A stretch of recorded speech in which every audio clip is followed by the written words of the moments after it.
Shalom saudara yang dikasihi Tuhan Yesus Kristus. Selamat pagi, salam sejahtera buat saudara semua dimanapun saudara berada. Damai dan sukacita oleh Roh Kudus melimpah senantiasa dalam hati dan kehidupan saudara semua. Sebelum kita mendengarkan renungan firman Tuhan, mari sama-sama kita siapkan hati dan berdoa. Bapa kami yang baik, Bapa di dalam nama Tuhan Yesus Kristus, kami mengucap syukur di pagi hari ini. Kembali kami bangun dengan kekuatan dan kesehatan dari Tuhan. Semuanya ini karena anugerah-Mu. Kalau kami masih diberikan nafas hidup, kami percaya Tuhan punya maksud dan rencana yang indah bagi kami di bumi ini. Terima kasih Tuhan buat waktu yang indah ini. Terima kasih buat perlindungan-Mu di sepanjang malam. Dan saat ini kami mau mendengarkan kebenaran firman-Mu. Berbicaralah ya Tuhan, berikan kami hikmat dan pengertian untuk dapat memahami akan firman-Mu.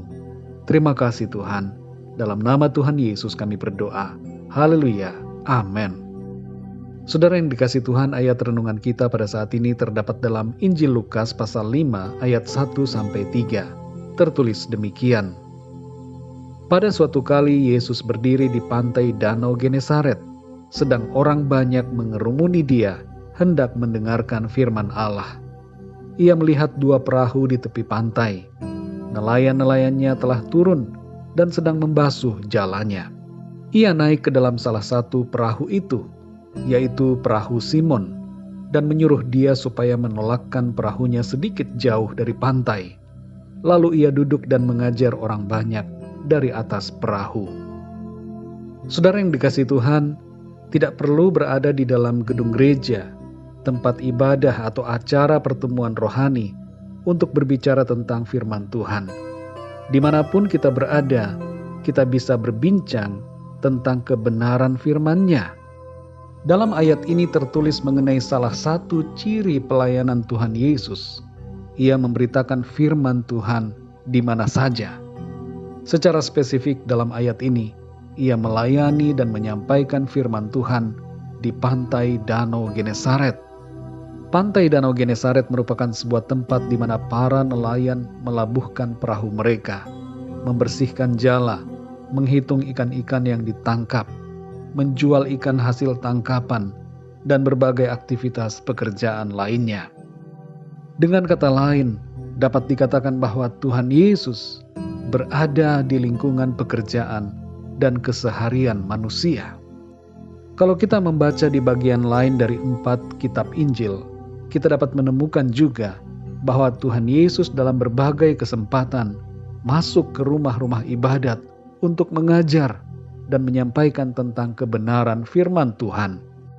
Namun tidak terbatas di tempat itu saja. Kemanapun dan dimanapun Tuhan Yesus pergi dan berada, ia selalu menyampaikan firman kebenaran. Ini merupakan ciri khasnya dalam melakukan pelayanan selama 3,5 tahun di bumi. Di dalam tempat ibadah maupun di luar, ia menyampaikan firman dengan kasih dan kuasa. Saudara yang dikasihi Tuhan, teladan ini merupakan contoh yang hendaknya kita ikuti dalam kehidupan kita. Jangan sampai kita menjaga perkataan hanya saat berada di tempat ibadah saja.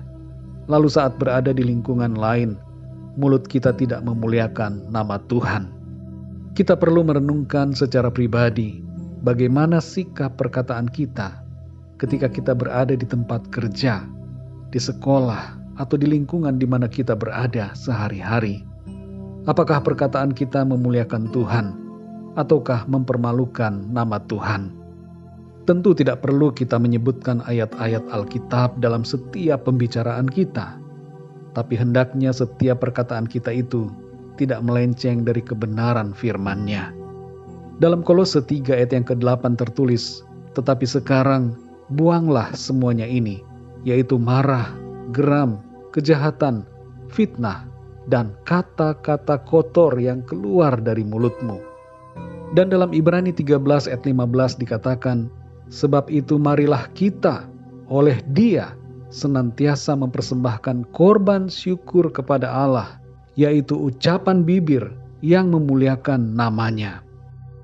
Mari saudara yang dikasihi Tuhan, dimanapun kita berada, ucapkanlah perkataan yang baik, yang sesuai dengan firman Tuhan, yang memuliakan nama Tuhan, dan sampaikanlah firman Tuhan, supaya hidup kita menjadi kesaksian dan berkat serta membangun orang-orang lain. Mari kita berdoa, saudara. Bapa kami yang di sorga, Bapa di dalam nama Tuhan Yesus Kristus, terima kasih kami mengucap syukur untuk firman-Mu yang sudah kami baca dan kami dengar pada saat ini, memberikan kami pengajaran, supaya kami menjaga perkataan kami, dan supaya setiap perkataan kami memuliakan nama Tuhan. Dimanapun kami berada, biarlah perkataan kami senantiasa membawa berkat bagi orang lain, mempermuliakan nama Tuhan, dan kebenaran-kebenaran firman-Mu yang keluar dari ucapan bibir kami. Terima kasih ya Tuhan untuk firman-Mu. Ampuni kami kalau selama ini kami seringkali mengucapkan kata-kata yang tidak berkenan kepada Tuhan dan yang tidak membangun sesama kami. Pimpin kami ya Roh Kudus, terangi hati kami, tuntun kami, supaya dalam setiap perkataan kami ada kebenaran firman-Mu di dalamnya. Terima kasih Tuhan. Di sepanjang hari ini, kami mohon pimpinan-Mu ya Tuhan dalam segala aktivitas kami. Tuntun kami ya Tuhan, supaya dalam segala apapun yang kami kerjakan hari ini, semuanya itu memuliakan nama Tuhan. Berkatilah setiap usaha dan pekerjaan anak-anak-Mu. Berkati kami semua ya Tuhan dengan kuasa dan kasih-Mu. Kami percaya pimpinan Tuhan akan menolong kami, membawa kami kepada kemenangan. Kami berdoa untuk yang sedang mengalami sakit, jamah dan sembuhkan ya Tuhan dengan kuasa-Mu. Berikan kekuatan kepada yang lemah, dan nyatakan pertolongan-Mu ya Tuhan, bagi setiap dari kami yang sedang mengalami masalah dan persoalan. Terima kasih ya Tuhan, kami percaya berkat dan penyertaan Tuhan, damai sejahtera kasih karunia Tuhan, senantiasa berlimpah dalam hidup kami.